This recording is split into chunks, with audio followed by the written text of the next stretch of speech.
രംഗൻ ചേട്ടൻ എങ്ങനെയാ ഇത്ര സെറ്റപ്പ് ആയത്?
அண்ணன் சொன்னா தம்பி கேட்கணும், தம்பிக்கு ஒண்ணு அண்ணன் பார்க்கணும்டா.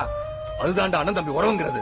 நீ நானு வேற இல்லடா, ரெண்டு பேரும் ஒத்தம் சொல்லுடா, உறவுக்கு உயிரை காட்டுடா, ஊருக்கே வழிய காட்டுடா. வனமுன உயரம் காட்டு, பூமிக்கு நான் பொறுமை காட்டு, பம்புன்னு வந்தா நீ வீரம் காட்டுடா. திருவிழா கூட்டத்துல பொண்ணு வந்தா கையில காட்டு, பயா தோப்புண்டா நீ பிலிம் காட்டுடா.